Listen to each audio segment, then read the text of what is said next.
Cosas hemos hecho por orgullo y que nos han salido mal. El orgullo es una de las cosas que definitivamente nos llevan a la ruina. Si hay, ahorita se me viene a la mente, si hay una causa en el hogar entre las parejas, no es justamente el dinero, porque la mayoría de las veces se pelea por dinero. Por quién va a pagar la luz, por quién va a pagar el agua, por qué no se ha pagado la renta, por esto, por lo otro. Sí, podría salir entre las estadísticas que el dinero es una de las causas. Pero realmente, ¿qué origina todo esto? Los pleitos, y lo dice Proverbios, que la mayoría de los pleitos, si no, mejor lo digo así, los pleitos son originados, tal como dice Proverbios, los pleitos son originados por el orgullo. El orgullo termina arruinando relaciones. El orgullo termina arruinando todo en nuestra vida. Y si tú te pones a pensar tantito, ¿cuántas cosas has arruinado por orgullo? Probablemente a lo mejor hasta una amistad. No le voy a hablar. ¿Por qué? Porque yo soy orgulloso y a mí no me gusta que me hagan este tipo de cosas, y por lo tanto yo no voy a ir, yo no voy a ceder. Orgullo. En el segundo libro de Samuel, capítulo 24, encontramos a un David actuando por orgullo y ocasionó un gran problema en el pueblo de Israel. David actuó por orgullo y lo que hizo fue contabilizar sus tropas. Hizo un censo de cuántos hombres, cuántos militares tenía. Y esto fue un grave error. Fue un grave error porque no fue originado porque Dios le dijo: ve a contar tus tropas, sino fue originado por su orgullo. Para que tú me entiendas, el contar las tropas estaba diciendo David en un lenguaje que se pudiera entender. Esto es lo que estaba diciendo: yo confío en los hombres en vez de confiar en Dios. Porque la confianza que había estado en David y en todo el pueblo no importaba cuántos soldados ellos tuvieran, importaba cuánta confianza en Dios tuvieran para vencer a los filisteos, para vencer a cualquier tipo de pueblo cercano o nación. Era simplemente la confianza que ellos tuvieran en Dios. Pero en esta ocasión David decidió moverse por orgullo y quería que todos supieran cuántos soldados él tenía. Él estaba poniendo su confianza, prácticamente estaba poniendo su confianza en el hombre y no en Dios. Y esto inevitablemente le trajo una consecuencia muy grande. Nos dice primer libro de Crónicas, que es un pasaje paralelo, capítulo 21, versículo 1. ¿Quién fue? Vaya, el incitador, el tentador, el que le presentó la oferta a David. Satanás se puso en contra de Israel e incitó a David para hacer un censo en Israel.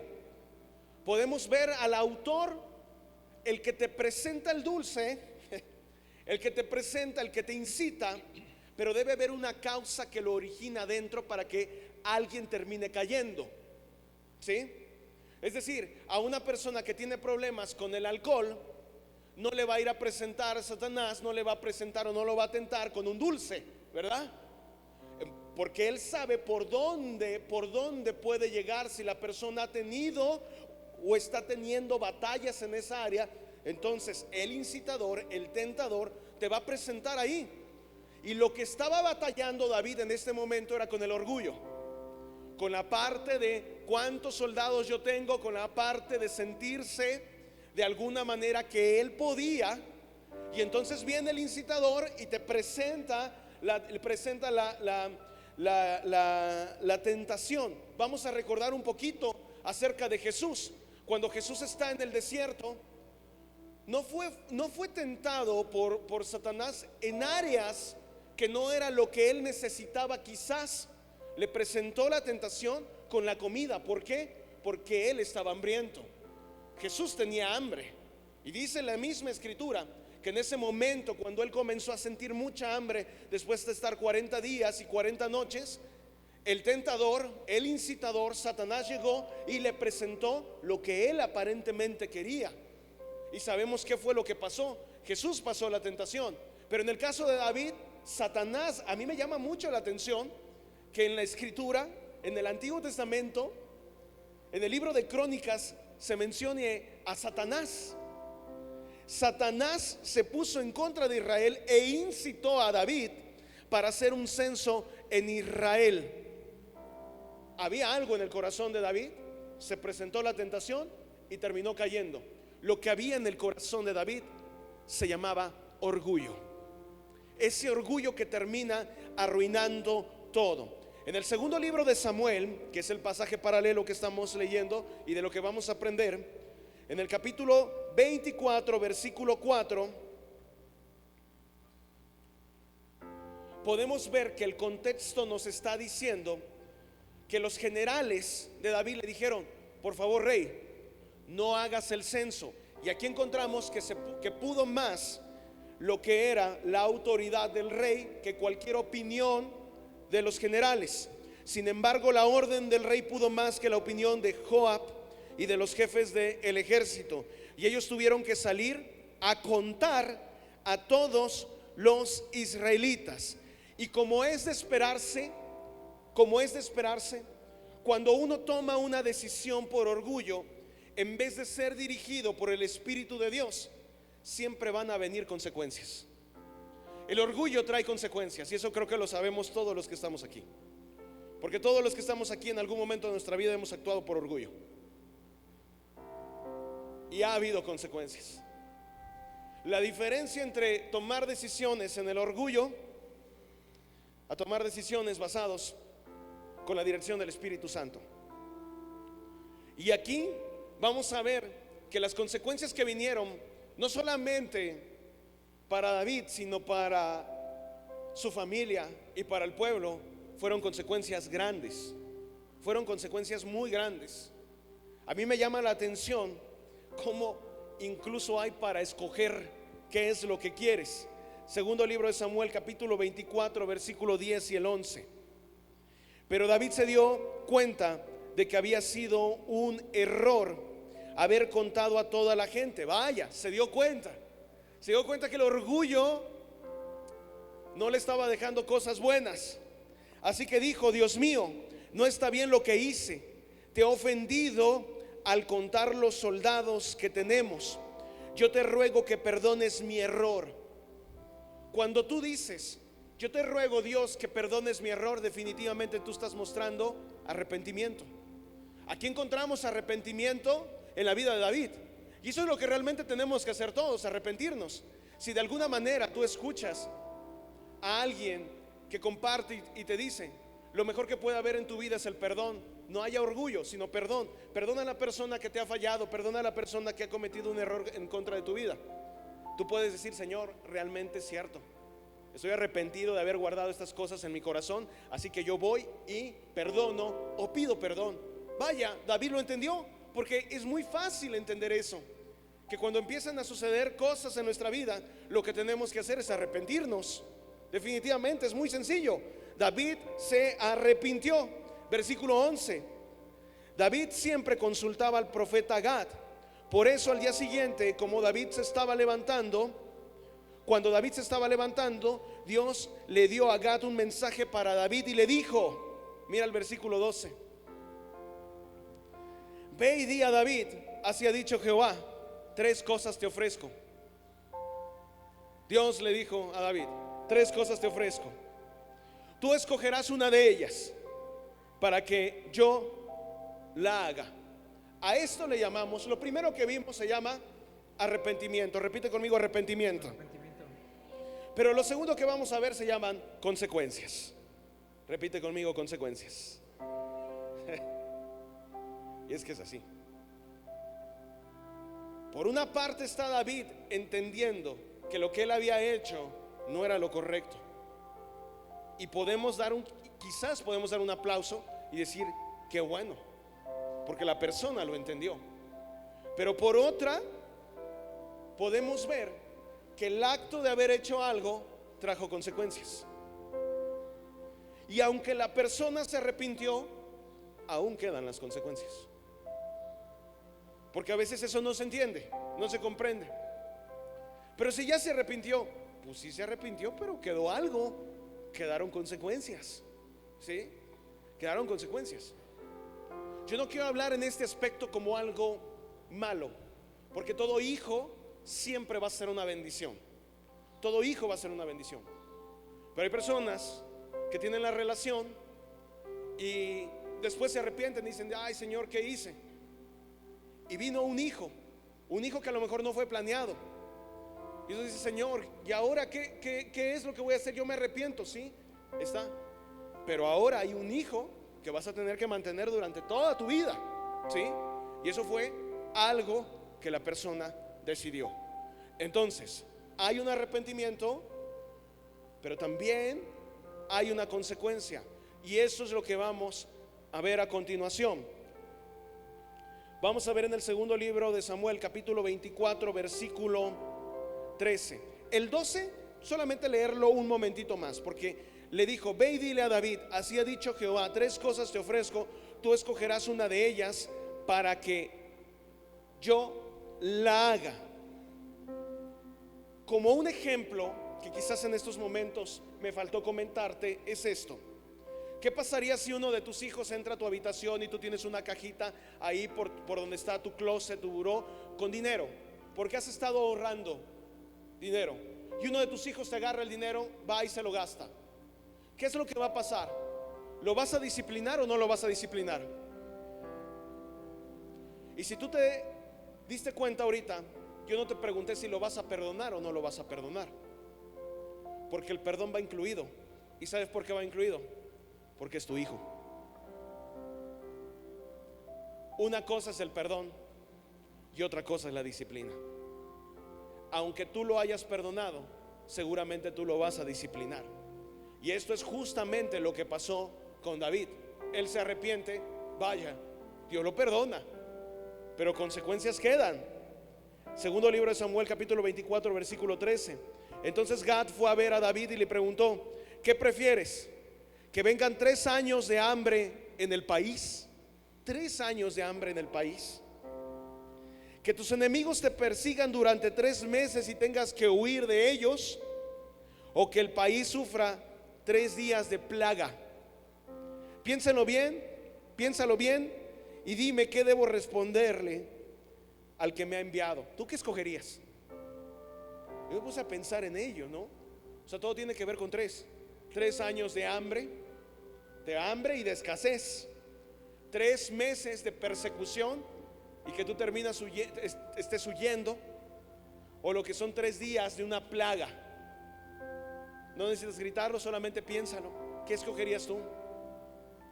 Está difícil, ¿no? Está complicado. Al final del día, ninguna de estas 3 cosas es algo agradable. 3 años de escasez de alimentos para ti y tu tierra, persecución de parte de tus enemigos durante 3 meses, o 3 días de epidemia en tu país. Pero no se supone que se había arrepentido. Sí, pero las consecuencias quedaron. Dios ya lo perdonó, ¿sí?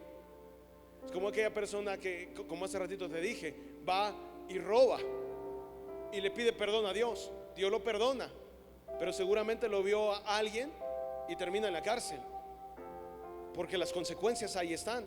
Dios lo ha perdonado, pero las consecuencias ahí están. Versículo 14 y versículo 15.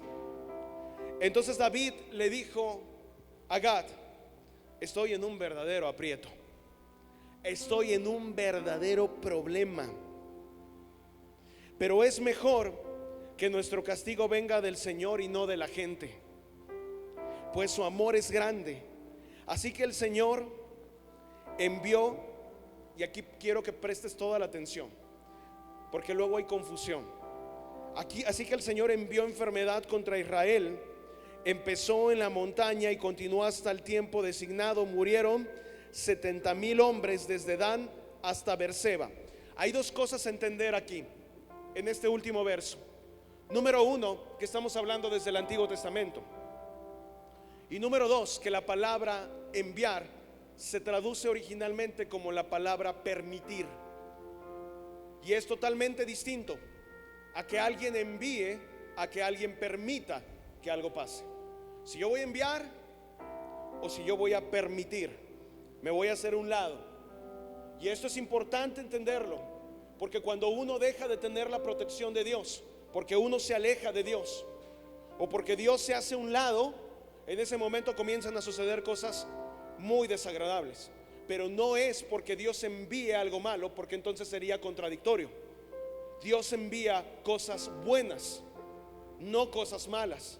Entonces esta traducción no es la correcta, para que no haya errores ahí al pensar de que Dios envía enfermedades, de que Dios está enviando cosas desagradables sobre las personas. No, lo que pasa es que nos hacemos a un lado, o Dios se hace a un lado, y comienzan a suceder cosas desagradables.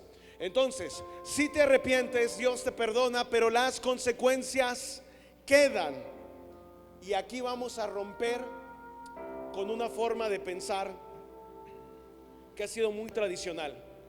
Y este mensaje va para aquellas personas que quieren el entendimiento, quieren el conocimiento y quieren la aplicación en la sabiduría de las Escrituras. Porque ahorita te voy a mostrar algo que quizás nunca has escuchado. ¿Existirá alguna forma de romper con las consecuencias? ¿Existirá alguna forma? Tú sabes que lo que se siembra se cosecha, lo sabemos, ¿verdad? Todo lo que sembramos cosechamos. Pero ¿existirá alguna forma de terminar con la mala cosecha? ¿Existirá alguna forma de terminar con la mala cosecha? ¿Existirá alguna forma de terminar con la plaga? Hace unos meses llegó una plaga a mi jardín y me di cuenta tarde de ello. No pude salvar un arbolito que tenía de este tamaño, ya no lo pude salvar, pero sí se pudieron salvar muchas otras plantas que había ahí en el jardín. Y es interesante porque necesitamos tener la fórmula para matar la plaga. Si hay una plaga, tú necesitas una fórmula de poder acabar con ella. Dice la Escritura que vino una plaga sobre el pueblo de Israel, consecuencia de los actos de David. Y esa plaga estaba destruyendo prácticamente todo lo que encontraba a su paso, y necesitaban una fórmula para acabar con ella. ¿Existirá alguna fórmula para acabar las malas cosechas que tenemos? ¿Existirá alguna fórmula para acabar la plaga que ha habido en nuestra vida? ¿Existirá alguna fórmula para acabar con las consecuencias que vengo arrastrando quizás de 4, de 5, 7, 10 años? ¿Existirá alguna fórmula? ¿Habrá algo que realmente resulte? Porque lo que he intentado hasta ahorita no me resulta. Siempre viene lo mismo y lo mismo y lo mismo, y cada año lo mismo. Hoy nuevamente 2024 veo lo mismo que el año pasado, que hace 2 años. Sigo viendo lo mismo. ¿Existirá algo que realmente dé resultado? Vamos a ver en la Escritura. Segundo libro de Samuel, capítulo 24, versículo 16 y 17. Quiero que veas esto porque es increíble lo que estaba pasando con el pueblo de Israel. Pero cuando el ángel de la muerte se presentaba para destruir a Jerusalén, ¿qué significa? Significa que esa plaga iba a terminar acabando con todas las personas. ¿Qué es lo que quieres, David? Hay 3 cosas: 3 años de hambre, 3 meses de persecución, o 3 días de plaga. Pero la magnitud de la plaga nunca se le dijo. Y por lo que estamos viendo en la Escritura, la magnitud de la plaga iba a exterminar a todo el pueblo. Dice la Escritura que el ángel de la muerte estaba preparado para destruir a Jerusalén. O sea, iba a acabar con todos. La plaga, el Señor se apiadó. Fíjate nada más aquí, Dios mostrando misericordia a pesar de las consecuencias. Y no necesitas contestarme, pero si yo te pregunto, ¿cuántas de esas consecuencias originadas por ti Dios se ha apiadado y ha mostrado misericordia? Vas a decir, no, pues yo. Claro, porque aún en medio de lo que nosotros originamos por nuestro orgullo, esas consecuencias, aún ahí ha estado Dios, en las mismas consecuencias. Y así fue en este caso. Se apiadó Dios y le dijo que se detuviera. El ángel estaba en el campo de Araúna, el Jebuseo. Cuando David vio al ángel, le dijo al Señor: yo soy el que ha pecado. ¿Te puedes imaginar a David realmente quebrantado de corazón, diciéndole: yo soy el que ha pecado? ¿Qué han hecho estas ovejas? Que tu ira se encienda solamente contra mí y contra mi familia. Y en ese momento viene la fórmula, viene la respuesta de Dios para las malas cosechas. Viene la respuesta de Dios para las plagas en nuestra familia, con nosotros. Viene la respuesta de Dios que quizás muchos están esperando, pero que se necesita, ojo, se necesita entendimiento y se necesita sabiduría para comprender esto, porque no cualquiera lo entiende. No cualquiera lo entiende. Esto se necesita entender desde la misma escritura, porque aquí está la escritura. No te voy a citar algo que no está en la escritura, pero necesitas abrir tus sentidos espirituales. Vemos aquí entonces la respuesta a la plaga, versículo 18 y 19. Y Gad vino a David aquel día y le dijo: sube y levanta un altar a Jehová. Levanta un altar a Jehová en la era de Araúna, Jebuseo. Subió David conforme al dicho de Gad, según había mandado Jehová. La pregunta que hicimos es: ¿existirá alguna fórmula para detener la plaga? La respuesta es sí. Y la respuesta es: levanta un altar al Señor. Así es. No sé realmente cuántos me estén siguiendo, cuántos, pero está en la escritura, ¿eh? ¿Existirá algo para que pueda detenerse las malas cosechas de cada año? ¿Existirá alguna fórmula para detener esa terrible plaga? La respuesta es sí. La respuesta es: ve y levanta un altar al Señor. Ahorita te voy a explicar esto.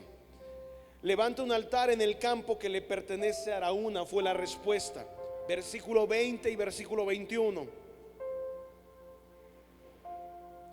Cuando Araúna vio al rey y a sus hombres acercándose, salió y se inclinó ante el rey, rostro en tierra. ¿Por qué ha venido mi señor el rey?, preguntó Araúna. David le contestó: vine a comprar el campo de trillar y a edificar allí un altar al Señor, para que él, ¿qué? Para que él, ¿qué? Detenga la plaga. Ahí está en la escritura, ¿eh? ¿Existirá una fórmula para detener las malas cosechas? ¿Existirá una fórmula para detener la plaga, para matar, para acabar con la plaga? La respuesta es sí. Y la encontramos en la escritura. La respuesta se: levanta un altar al Señor. Levanta un altar al Señor, ¿sí? Porque esta es la fórmula para detener la plaga. Ahora la pregunta sería: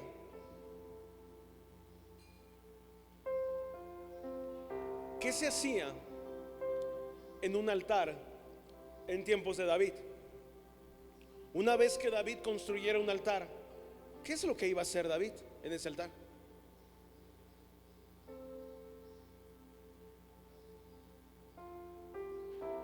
Adorar, dicen por ahí. ¿Qué más?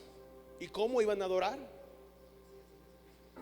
Ah, claro, ofreciendo sacrificios. Ofreciendo, ahorita lo vamos a ver en la escritura, pero es interesante. Ja, te dije que esto era para gente que tuviera entendimiento. Esto era para gente que quiera aplicar la sabiduría de las escrituras a su vida. ¿Quieres detener a una plaga? ¿Quieres detener las malas cosechas? ¿Quieres detener esas malas quizás experiencias que has tenido? Eso que ha ido cerrando, poco a poco se ha ido cerrando como puertas. ¿Quieres detenerlo? Levanta un altar. ¿Qué es lo que tú vas a hacer en el altar? ¿Qué es lo que tú tienes que hacer en ese altar? Vamos a pensar qué es lo que hacían ellos, pero traerlo a nuestro contexto. Traerlo a nuestro contexto. Vamos al versículo 22 y 23. Araúna le contestó: Su majestad, todo lo que tengo es suyo. Mira nada más esto, por favor, presta atención. Todo lo que tengo es suyo. Presenten las ofrendas a Dios. ¿Por qué iba a presentar ofrendas? ¿Por qué? Porque iba a construir un altar. Dios estaba mostrándole a David que la manera de detener malas cosechas, la manera de detener la plaga, era levantando un altar y ofreciendo ofrendas.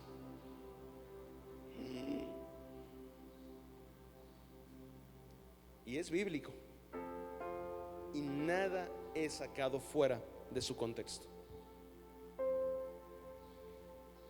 Entonces le dice este Jebuseo, le dice a David, Araúna le contestó: Su majestad, David, todo lo que tengo es suyo. Presente las ofrendas a Dios y yo le daré las ofrendas. Yo le voy a dar los toros para el sacrificio y hasta mis herramientas de trabajo para que las use como leña. Yo le doy a usted todo eso y deseo que Dios acepte lo que usted le ofrezca. ¿Cuántos hubieran dicho gloria a Dios? Gloria a Dios, voy a presentar ofrendas. Y ya me dieron las ofrendas para que las presente, y así ya está todo. Incluso ya me van a dar hasta el terreno. Me van a dar el terreno, me van a dar las ofrendas. Ya no tengo que poner nada, gloria a Dios, amén. Por eso estamos como estamos.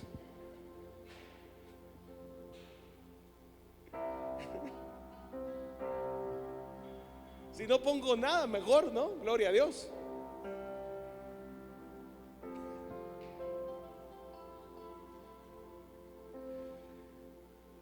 He ahí. Si tú recuerdas el texto de lo que te estoy enseñando, más que una predicación, es una enseñanza. De lo que te estoy enseñando ahorita es: la orden fue sobre David. Tú le está diciendo, tú vas a levantar un altar. No lo van a levantar por ti, tú lo vas a levantar y tú vas a ofrecer los sacrificios. Nadie lo va a hacer, nadie más lo va a hacer por ti. La orden tuvo que haber sido muy clara, ¿sí? Tú lo vas a levantar y van a ser tus ofrendas. No van a ser las ofrendas del otro. Van a ser las ofrendas, no, van a ser las tuyas. ¿Quieres que se detenga la plaga? Ok, sí.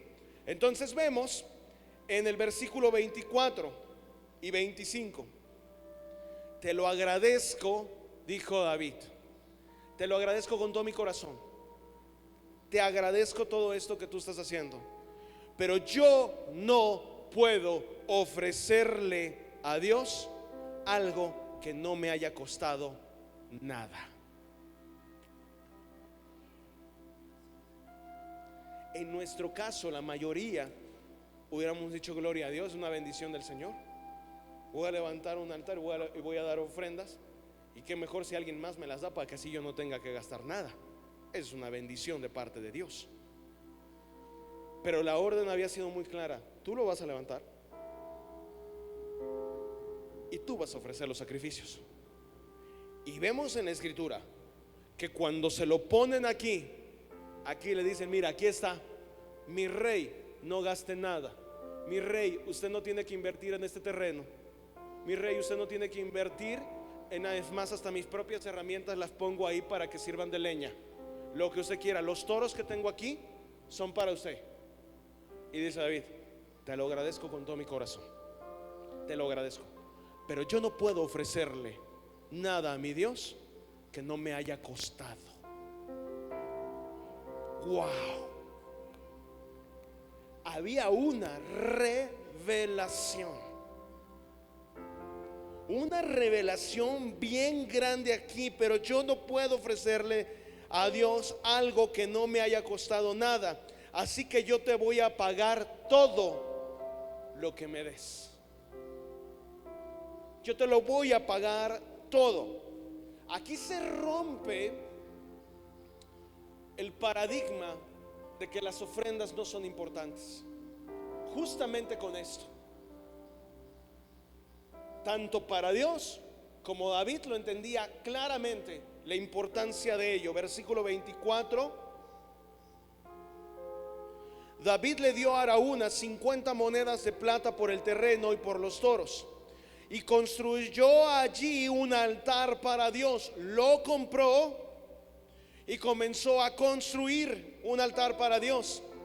Para que ya no los castigara, le presentó a Dios los toros como ofrenda, y además le presentó otras ofrendas. Nota lo que está diciendo ahí, porque es súper interesante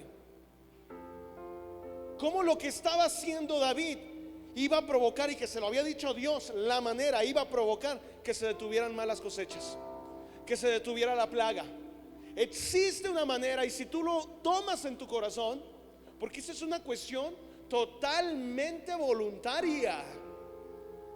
Nadie podría obligarte que hagas algo que no está dentro de tu corazón. Pero aquí tú tienes una respuesta a por qué quizás no se abren tanto las puertas, a por qué quizás tengo esa plaga dentro de mi casa, esa plaga dentro de mi negocio, por qué quizás no estoy avanzando como debería avanzar, porque a lo mejor no he visto lo que quisiera ver. Tienes una respuesta de parte de Dios. Construyó allí un altar para que Dios no los castigara. Le presentó a Dios toros como ofrenda, y además le presentó otras ofrendas. Y Dios escuchó sus ruegos y detuvo el castigo contra los israelitas, pues le dio tristeza verlos castigado. Entonces le dijo al ángel: basta, ya no sigas. Así fue como se detuvo la enfermedad en Israel. Y todo esto es algo realmente extraordinario, porque este campo de trillar de Araúna, este lugar, justamente este lugar, es el monte Moriah. ¿Alguien ha escuchado del monte Moriah? Fue el lugar donde Abraham subió junto con Isaac. Isaac iba cargando ahí la madera, la leña, porque iba a ser sacrificado. Y ahí en ese lugar donde Abraham iba a levantar la mano en contra de su hijo, y que Dios le dijo: detente, justamente ese lugar fue el lugar que David le compró al Jebuseo, el monte Moriah. Y ese mismo lugar fue donde Salomón construyó el templo conocido con su nombre, el templo de Salomón. Ese mismo lugar. Mira nada más todas las bendiciones que vinieron. No solamente se detuvo una plaga, sino que comenzaron a suceder cosas extraordinarias. ¿Y qué crees? La última, que seguramente no sabes. Ese mismo lugar que compró David, y que no dijo: ay, bueno, que gloria a Dios, sino que lo compró, fue el lugar que después fue conocido como el Gólgota, el lugar donde Jesucristo fue crucificado, el lugar donde alguien pagó por todos nuestros pecados, donde alguien llamado Jesús se llevó todas nuestras enfermedades, donde alguien llamado Jesús nos dio todo tipo de provisión. Justamente ese lugar. ¿Cómo se originó todo? porque alguien decidió obedecer a Dios, detener la plaga, comprar el terreno, a ofrecer los sacrificios y todo lo que se derivó. Aquí tú tienes una enseñanza muy clara de que si tú te encuentras en una situación compleja en tu vida, porque nomás no ves avance, porque no ves cómo poder darle la vuelta, porque hay muchas consecuencias, hay muchas deudas, hay muchas cosas que han pasado en tu vida y necesitas salir de eso. ¿Cómo nos gustaría? Yo sé que hoy vino la mitad de la iglesia, es normal, son vacaciones, pero ¿cómo me gustaría escucharlos no solamente con testimonios de sanidad, sino con testimonios, con milagros financieros en su vida? En verdad me encantaría que se levantaran 2, 3 personas y que vinieran y testificaran: sucedió algo milagroso en mi vida financieramente, me dieron el aumento, el trabajo, se acabó la escasez, se acabó todo esto. Lo platicaba con alguien hace unos días y decía: en verdad, no es que Dios quiera bendecir a unos y a otros no, no es que Dios quiera sanar a unos y a otros no, no es que Dios quiera proveer a unos y a otros no. Depende muchísimo de la fe y de la obediencia que tú le tengas a Dios. Ahí está. No depende de tu necesidad. Parecería que aquella persona totalmente necesitada, Dios tendría que correr y actuar sobre su vida. No, porque probablemente hay una persona que no esté tan necesitada, pero tiene fe. Dios va y actúa con la persona que tiene fe y no con aquella que está totalmente necesitada, porque Dios siempre ha actuado por fe y no por necesidad. No nos equivoquemos ni escuchemos cuentos románticos de cómo actúa Dios. La manera en la cual actúa Dios bíblicamente es por la fe que tenga en Él. Es la única manera de cómo actúa Dios. Y Dios nos habla a través de su palabra. Dios nos habla a través de la escritura, y Dios nos muestra que realmente existen maneras de acabar, de terminar con esa plaga que quizás está afectando tu familia, tus finanzas, tus recursos, tu trabajo, lo que tú te dediques. Y ahí está el arrepentimiento, que fue lo primero que mostró David. El arrepentimiento y la ofrenda te llevan a un futuro totalmente increíble. El arrepentimiento y la ofrenda. Por eso yo dije, quizás no todos lo entiendan. Gloria a Dios si lo entienden todos, pero esto es algo que se necesita recibir en tu corazón, y necesitas al Espíritu Santo para poder recibirlo y poder entenderlo. Así que el arrepentimiento y la ofrenda es lo mejor que puede suceder. Ahora quiero que veas al mismo David en este último verso que voy a citar, porque vamos a acabar. Mira el Salmo capítulo 20, versículo 1 al 4. Salmo 20 del 1 al 4. Mira cómo habla David. Que el Señor responda a tu llamado cuando estés en problemas. ¿Cuántos dicen amén? Que el Señor responda a tu llamado cuando estés en problemas, ¿sí? Cuando tengas problemas y le clames a Dios, que el Señor responda ese llamado. Que el Dios de Jacob te proteja. Que Dios te envíe ayuda desde su templo santo. Que te sostenga desde el monte de Sión. Que te proteja, que te escuche, que te proteja, que te ayude. Versículo 3. Que recuerde todas tus ofrendas. ¿Por qué crees que David menciona esto? Porque David conoce el actuar de Dios, conoce el corazón de Dios, conocía el corazón de Dios. Que recuerde todas tus ofrendas y acepte todos tus sacrificios. Que te dé todo lo que deseas y haga realidad todos tus planes. Empezamos desde el hecho del verso 1. Empezamos con que Dios te escuche cuando estés en problemas. Responde a tu llamado cuando estés en problemas. Que Dios te ayude, que Dios esto, sí. Pero lo que Dios va a hacer es recordar tus ofrendas para que todo lo demás pueda darse. Nos guste o no nos guste, es una realidad que está en las Escrituras. Las ofrendas para Dios siempre han sido voluntarias y nunca han sido obligadas. Pero Dios toma en cuenta las ofrendas y las recuerda para cuando la persona está en problemas. Cuando tú estés en problemas, tú puedes doblar tus rodillas en tu casita y decirle a Dios: Dios, acuérdate de mis ofrendas. ¿Cuántos están contentos porque saben que se va a acordar Dios de sus ofrendas? Gloria a Dios. En verdad, o sea, sí puedes ir con Dios y decirle, en serio, puedes en tu casa decirle: Dios, acuérdate de mis ofrendas, Señor. Es bíblico. Dios es maravilloso. Y yo creo que entre ustedes, entre los que están aquí, van a comenzar a suceder cosas milagrosas de Dios también en esta área, para detener esa plaga. Porque a mí me gustaría ver a la gente aquí de San Cristóbal de las Casas, a cada uno de ustedes, o los que vienen de fuera y están radicando aquí en San Cristóbal, verlos bien, verlos que realmente están dando un paso adelante y están decidiendo confiar en Dios, más que confiar en la gente, como fue el primer caso de David, más que confiar en su ejército, más que confiar en eso. Ahora compró un terreno, en el caso de David, y levantó un altar para ofrecer ofrendas. Y lo que hizo Dios fue, bíblicamente lo vimos, detener la plaga. Detener la plaga. Quiero que te pongas de pie, por favor.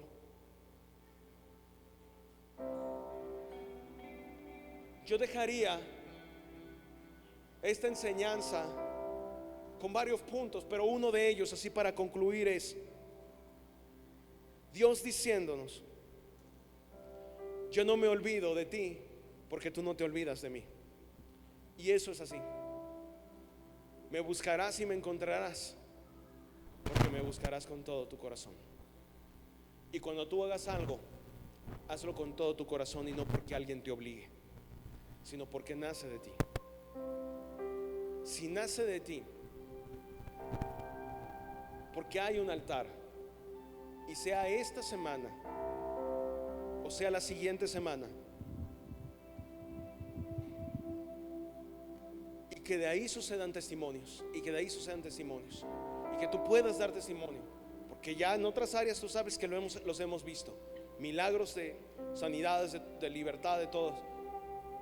Pero realmente es un tiempo de dar un paso allá y creerle a Dios en el área también financiera. Si así decides, porque tú lo viste en las escrituras, y esta semana o la siguiente semana tú quieres dar algo para matar la plaga, como lo podemos entender, quieres levantar una ofrenda para Dios, quieres levantar una ofrenda para Dios, y que se acaben ese tipo de cuestiones en tu vida, y que tú vengas después, no sé si un mes o 2 meses después o 3 meses después, y des testimonio de aquella ofrenda que se levantó en el altar y que le ofrecí a Dios con todo mi corazón. Sería fabuloso, porque nos llenaría de fe a todos los demás. Hoy es un tiempo maravilloso, así que esto es totalmente libre.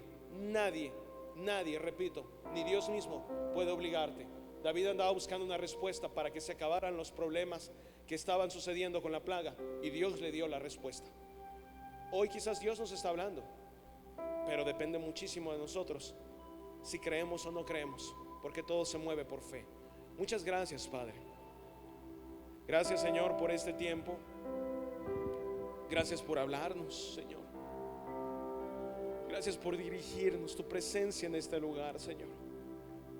En el monte Calvario, en ese monte, Señor, está en ese lugar donde David la cruz, ofreció emblema los sacrificios, las ofrendas, levantó un altar. hay dolor, El mismo lugar, Señor, donde se levantó esa cruz, mas yo ese mismo amo lugar esa cruz, donde te llevaste todos nuestros pecados, murió donde nos diste sanidad, Jesús, restauración, por salvar al más vil pecador. Oh, yo siempre amaré esa cruz, en sus